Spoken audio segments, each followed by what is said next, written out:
Ben rentre à Radio Nemo. Ben enlève ses chaussures.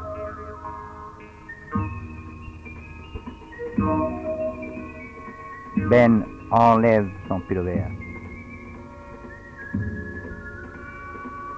Ben enlève ses sous-vêtements.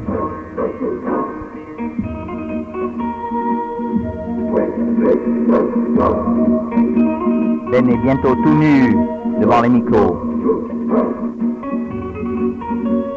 Il fait chaud à Radio Nemo. C'est le super confort. Des fauteuils partout. Des tapis turcs. Une ambiance extraordinaire. Un petit bar. Des beaux micros. Toutes les autres radios ne valent rien à côté du studio de Radio Nemo. Extraordinaire comme luxe.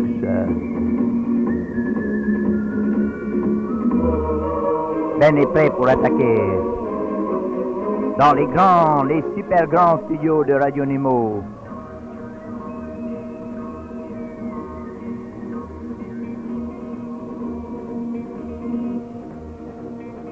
Salut les gars.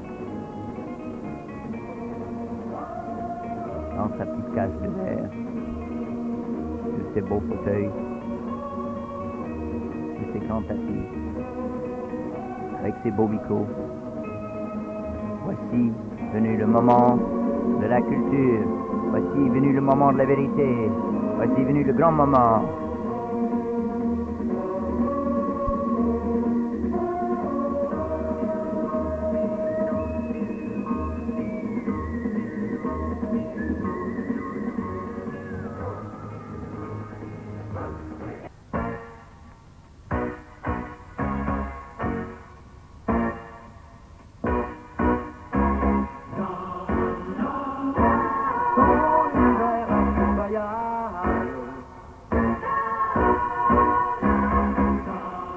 Culture et fric aujourd'hui. Culture et fric, et ça sature un tout petit peu. Bien sûr, culture et fric, ça sature toujours.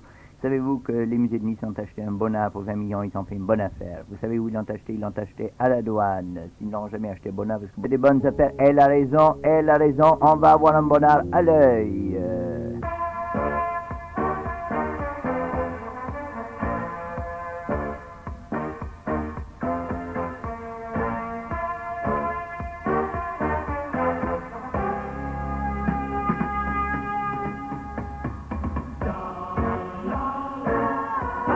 Je suis allé voir The Wall. The Wall, un petit film que tout le monde avait vu, que je n'avais pas encore vu. Alors j'avais l'impression d'être un type dépassé. Donc je suis allé voir The Wall. Moi, je ne vois pas ce que tout le monde trouve là-dedans. J'ai pensé que c'était un vieux film, Nostalgie mai 68, et problème psychanalyste de la France de 70. Maman, papa, où es-tu, maman, papa? Et pourtant, il y a quelque chose qui m'a touché. C'est le public, le jeune public qui est là-dedans. Alors là, je trouve ça extraordinaire.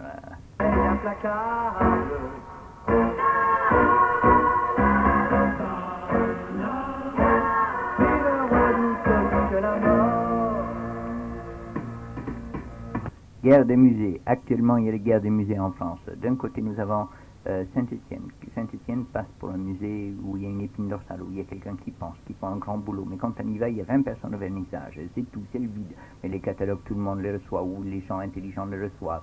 Et puis c'est bien fait. Puis on dit, vous avez vu ce que fait Bernard Cesson. De l'autre côté, nous avons Marseille. Marseille, qui est une petite municipalité qui fait des achats depuis quelque temps. Nice ne faisait jamais d'achats. Maintenant, Nice s'est mis aux achats. De l'autre côté, nous avons Toulon. Toulon faisait beaucoup d'achats. Pourquoi? Parce que sans doute la conservatrice aimait se balader dans la ville ou dans les autres villes. Et puis regardez, puis comme ça, qu'est-ce qu'ils deviennent ces conservateurs du Sud qui passent leur temps à faire des achats dans le Nord? Incroyable, mais ils ont raison. Nice commence à acheter. À qui ils achètent? On va en parler dans de l'âge.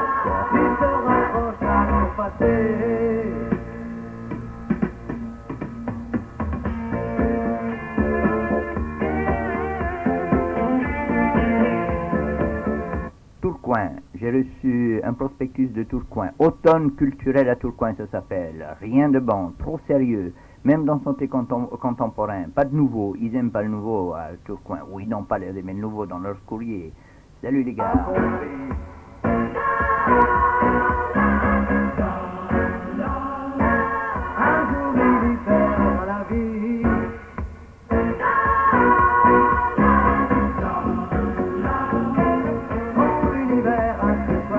Un artiste m'a demandé l'autre jour, dit Ben, quand ils m'achèteront quelque chose, ou quand ils achètent quelque chose, est-ce qu'il faut que je leur fasse un petit cadeau pour leur collection privée? J'ai dit non, ce serait de la corruption, on va quand même pas commencer à faire de la corruption ici, alors.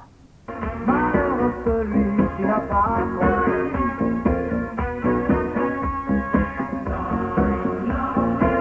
Un jour il y perdra la vie.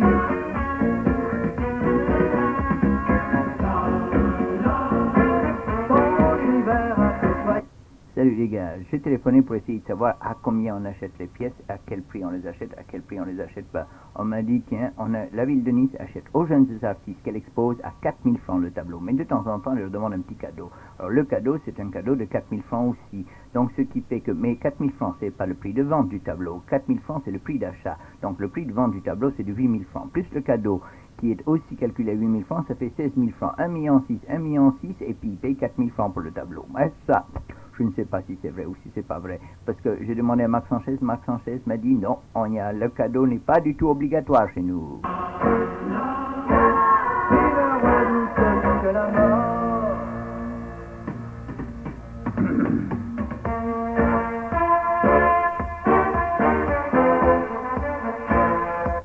J'ai dîné, c'était avec Françoise Giroud. Alors j'avais complètement oublié qu'elle avait été ministre de la Culture.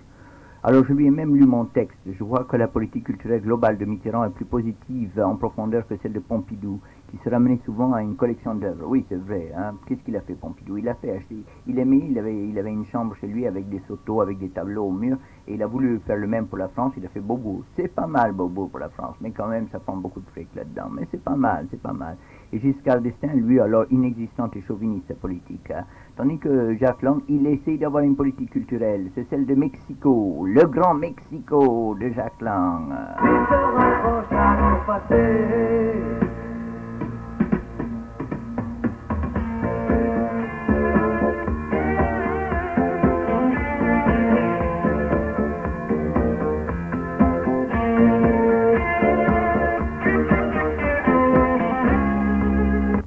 Beaubourg, le centre Beaubourg me demande de leur faire un petit hommage à Paul Éluard.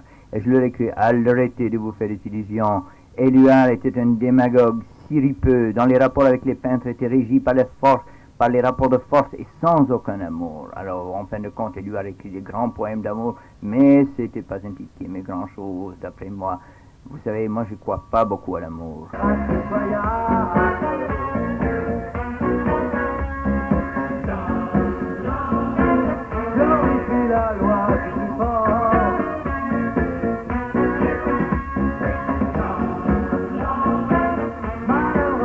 On dit que le musée de Dunkerque achète beaucoup. Dunkerque, c'est dans le nord, c'est un pays flamand, Dunkerque. Chambéry achète pas. On me dit Toulon achète beaucoup. Avec les musées et tout le monde. Alors, qui c'est qui achète? Maintenant, il y a la maladie du fric en culture. Bientôt, on va parler du fric, je ne sais pas moi. Fric et culture, ça va être la même chose. C'est comme pétrole et fric. C'est la même chose, les gars. La loi est plus forte.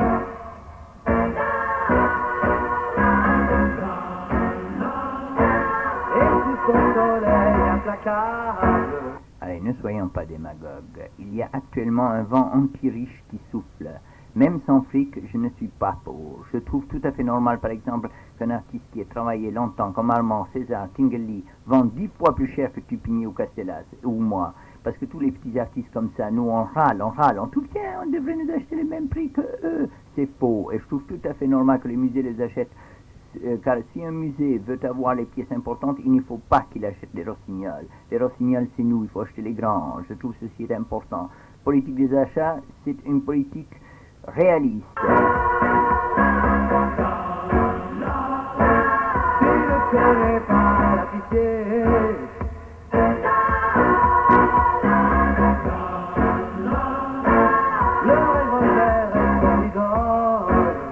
Les musées achètent plus les rococo.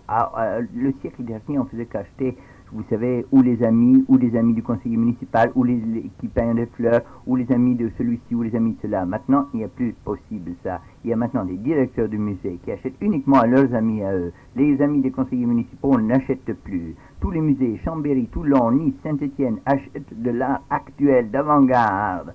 Et une avant-garde qui fait frémir les conseillers municipaux qui ne trouvent pas ça beau parce qu'ils ne savent pas ce qui est beau ou ce qui est laid. Ils sont complètement désarçonnés.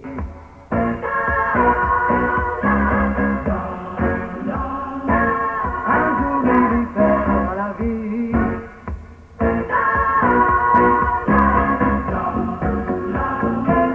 Quand l'hiver impitoyable. Vous savez, l'argent attire le mensonge, l'argent attire la magouille, l'argent attire le pot de vin. Si tout d'un coup le domaine culturel français provincial se trouve injecté de tas de fric et que tous les petits musées du jour au lendemain ont 200 millions chacun à dépenser par an, l'atmosphère va vite passer à la magouille, on va vite oublier la création. Les rendez-vous vont vite se passer dans les grands restaurants, les notes de frais vont doubler, la mafia va intervenir. Et sous son soleil implacable.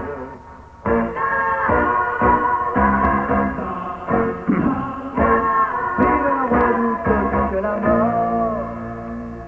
Max Sanchez m'a dit, tu sais Ben, on va t'acheter une pièce, mais c'est pour Nice, il faudrait que tu fasses un effort, parce qu'on ne peut pas mettre beaucoup d'argent, on t'achètera autre chose plus tard. Comme j'étais vraiment fauché, j'ai dit d'accord les gars. Alors j'ai vendu à moitié prix, c'est terrible.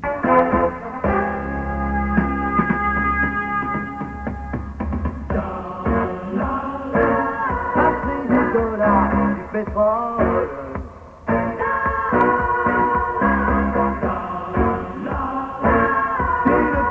J'ai le mot pendant des années. Alors Louis Kahn ton plan. Alors je ne vends plus rien de Louis Kahn, il me dit. Les gens ne comprennent rien. J'espère que ce n'est qu'un passage, un mauvais passage.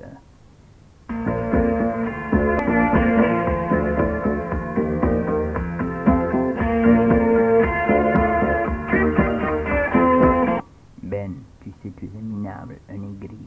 Si tu parles de fric, c'est parce que tu es jaloux de ceux qui en gagnent. Malheur celui qui n'a pas compris. Un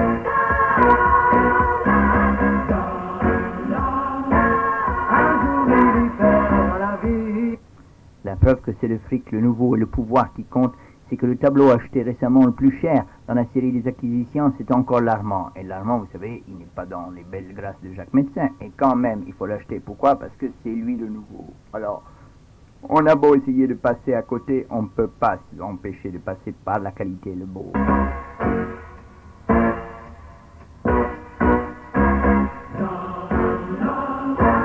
Quand l'hiver impitoyable. Allez, ne vous faites pas des illusions, un peu de vérité. Les artistes n'aiment pas le fric. Les artistes ne peignent pas pour l'argent, c'est faux. Les artistes, ils veulent la gloire. C'est tout.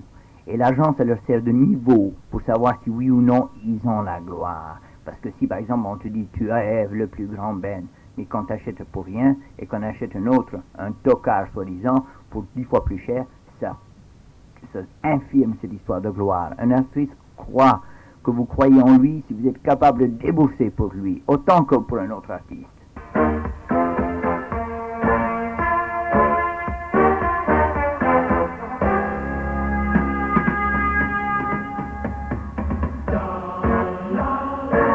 Passer du dollar, du pétrole.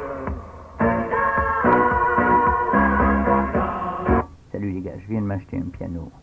Je sais rien du tout, j'ai pas acheté un piano. Il y a mon voisin en bas, juste là, qui allait jeter son piano. Et il m'a dit, Ben, tu veux ton piano? Alors on est descendu avec mon camion, on est allé chercher le piano. Maintenant j'ai un piano, alors je compose.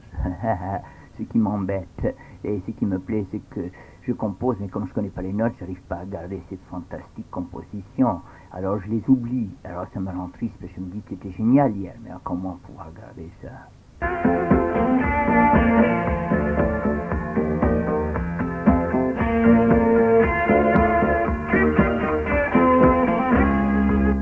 Alors, j'ai une confession à faire. J'ai honte. Lors du dernier pour et contre chez moi, j'ai essayé de voler le jambon à Madame Gassin. J'ai été pris sur le fait par les condons. Depuis lors, je boque. Et et sous son soleil implacable.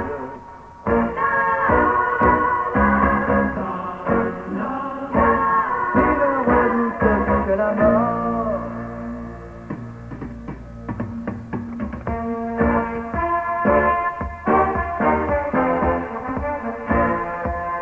Attention les gars, et voici un peu de culture occitane. Qu'est-ce qui s'est passé à Marseille? Vous savez que Giordano, il a fait une grande réunion à Marseille.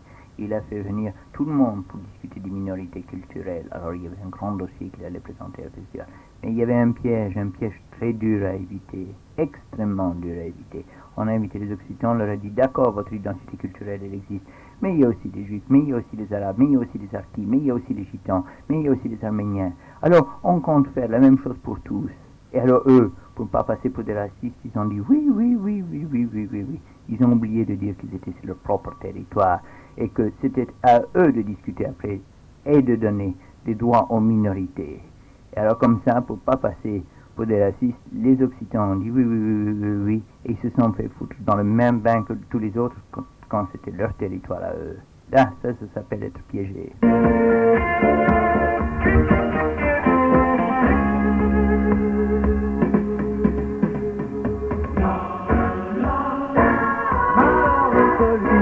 Pas compris.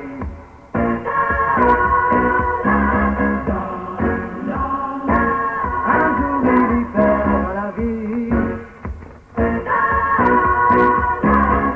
Un peu de littérature maintenant. En 1966, en 1967, j'ai écrit que nous allions bientôt revenir par la force des choses à une écriture plus simple, claire et nette, celle qui dit ce qu'elle dit. Parce que j'en avais complètement ras-le-bol du nouveau roman, et de Leclésio, et de Butor, et de Rob Grier, de tous ces gens-là qui se compliquaient la vie. Cela en poésie avec une tendance à la beat generation, je voulais dire. C'est-à-dire qu'il fallait être direct, comme les Américains étaient directs. Une poésie directe. Et cela en littérature avec le documentaire, le récit, mais proche de la vie, que nous aurions une indigestion du nouveau roman. Je l'ai dit, et c'est le cas actuellement.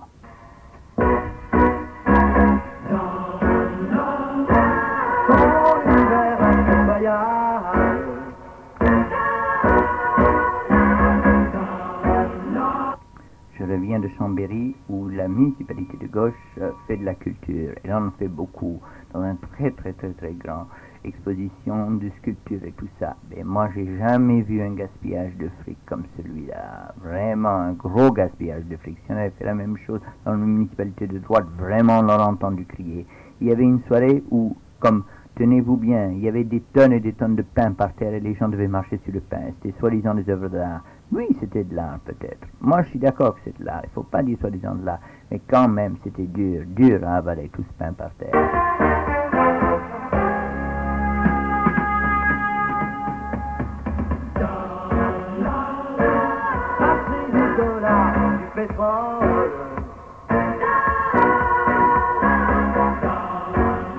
Dali fait parler de lui. Il paraît que Dali signe des grandes feuilles. Il a signé des feuilles blanches par centaines de milliers, et puis, ou pas par centaines, par des milliers. Et puis après, bien sûr, on fait les sérigraphies par-dessus parce que c'était plus pratique. Ouais, mais moi, les gens m'ont dit, mais c'est ignoble ça, c'est pas vrai, parce que alors quand j'achète un Dali, j'achète pas un original. Et moi, je dis, écoutez, moi, si j'avais à choisir entre la feuille blanche, signée Dali, et la feuille avec le Dali, signé Dali, je préfère encore la feuille blanche. Pourquoi? Parce que c'est pas mal d'avoir le courage de signer une feuille blanche.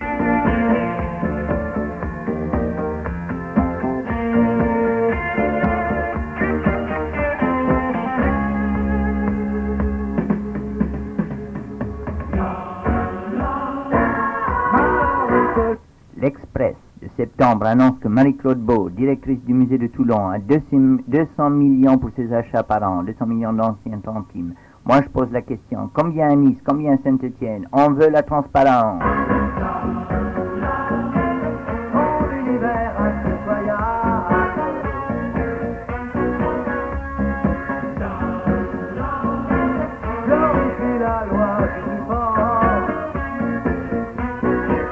On a fait une vidéo à Beaubourg avec Dupuis. Alors j'ai demandé à Dupuis l'autre jour comment ça marchait la fameuse vidéo à Beaubourg. Il m'a dit, on avait chacun une petite séquence de 3-4 minutes.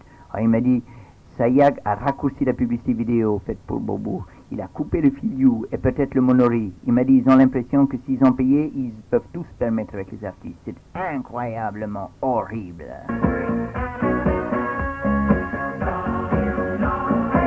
Glorifie la loi du plus fort.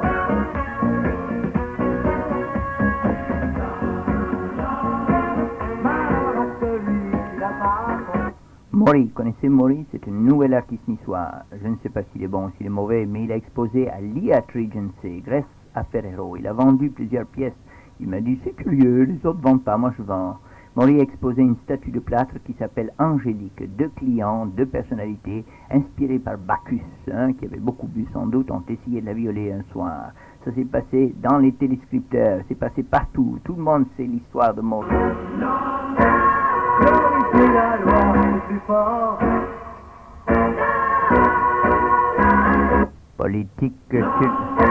Politique culturelle, responsables culturels en général, dans toutes les villes de Paris, de France et même à l'extérieur, ont horreur des gens actifs qui les empêchent de dormir.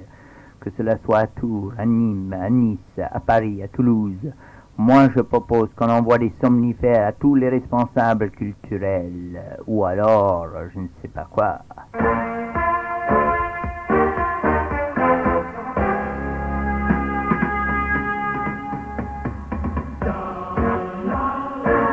Passer du dollar, du pétrole.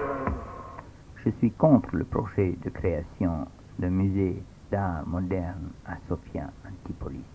Il s'agirait d'une entreprise de sauvetage d'une ville artificielle et complètement ratée, où les enfants, dès qu'ils ont quitté le lycée, pensent à prendre leur vélo pour aller à Antibes. C'est une ville où l'on prend les gens pour les imbéciles, en donnant comme nom en rue, par exemple, Albert Einstein, physicien en parenthèse, ou Beethoven, musicien en parenthèse. Je suis pour la construction du musée sur la colline de Saint-Philippe. Je trouve ça positif. Il nous faut un musée d'art moderne à Nice. Vas-y, il faut le faire.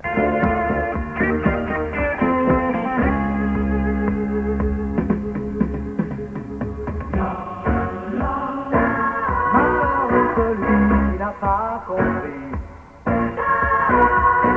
Allô les gars, on m'a dit que la meilleure expo à Paris en ce moment c'est celle de Niçois, elle s'appelle Castellas. Alors je dis mais c'est incroyable, Castellas c'est une artiste de 3e zone, on n'en parlait pas tellement et maintenant c'est devenu la meilleure expo à Paris, ça va rendre beaucoup de monde jaloux. Alors je demande qui c'est qui raconte ça, qui c'est qui dit que c'est la meilleure expo à Paris? On me dit c'est Castellas. La loi du plus fort.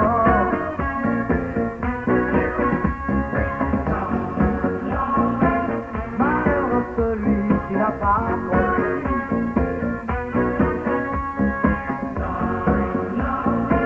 Un jour il y perdra la vie. Nice, politique culturelle. Je crois qu'il faut faire un effort actuellement pour qu'il y ait des artistes qui viennent vivre à Nice. Bon, on en a paquet, on a beaucoup plus d'artistes qui vivent à Nice d'avant-garde qu'ailleurs. On en a plein. Seulement, il nous en manque quelques-uns de la figuration libre. Alors moi, je propose qu'on fasse venir Chabot de Tours, Otard et tous ces gens-là. Alors, au lieu de leur acheter du fric, au lieu de leur acheter des tableaux à 4000 francs, on leur trouve des appartements à 4000 francs par mois. Ils viendront vivre ici et ça stimulera. Il vaut mieux avoir du sang que quelque chose qui stagne. Une œuvre d'art, ça stagne au mieux. Ça sent le croupi, ça sent le mort. Une œuvre d'art, l'artiste, ça sent bon. Ça sent l'homme, ça sent la femme, ça sent le chaud. Il ne redoute que la mort.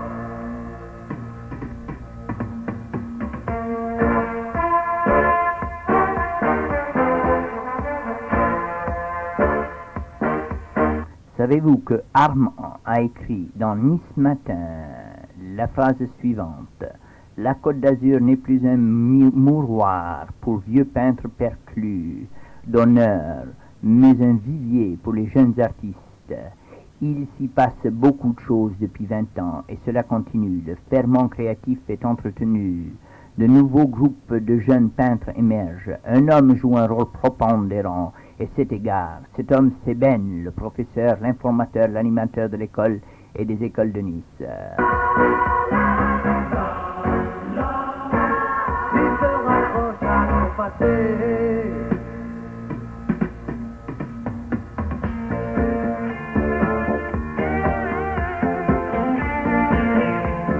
la culture à Nice, la galerie Le Champ-Jour, leur exposition de Gilly n'était pas mauvaise. Gilly a repeint des vieilles pièces de 64 qui n'arrivaient pas à vendre sans doute avec des coups de pinceau de rouge, brun et en ajoutant des petites femmes nues. La femme nue s'appelait actuellement, donc on met un peu de ça.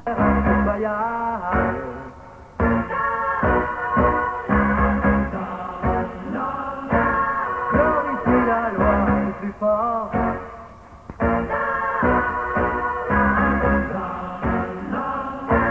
Et sous son soleil implacable.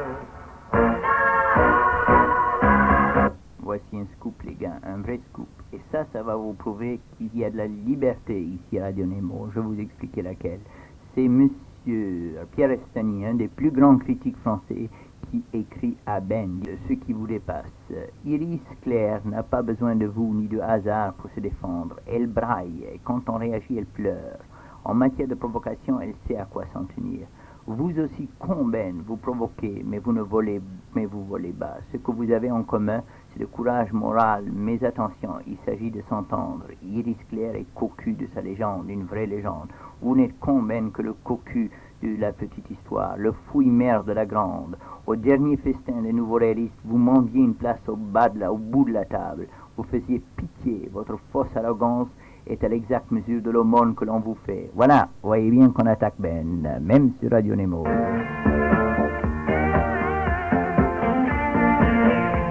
Il faut que je vous explique de quoi il s'agit. Voilà, Pierre Estany, c'est le critique officiel des nouveaux réalistes, c'est-à-dire des gens qui font l'objet. Iris Claire, c'est la dame qui les a exposés d'abord, par coup de cœur et tout simplement.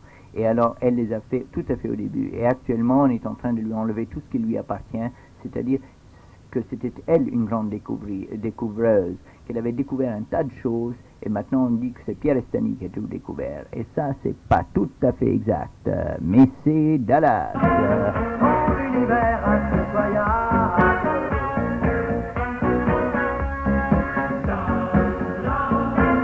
Glorifie la loi du plus fort.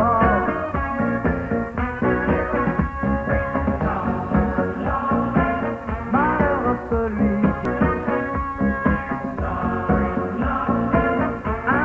qui perdra la vie.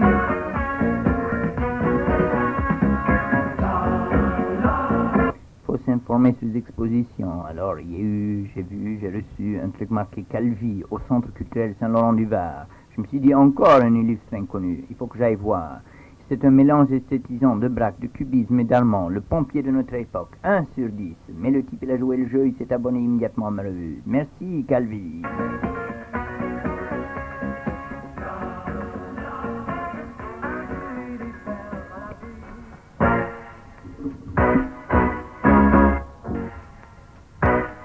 C'était donc le pour et contre de Ben, pour et contre la culture. Tous les jeudis, le pour et contre de Ben, ou Ben pour et contre. Essayez de vous souvenir que Ben n'est pas toujours pour le même, ni contre le même. Il est pour et contre comme ça lui vient, dans le cadre de sa liberté, à lui. Voilà.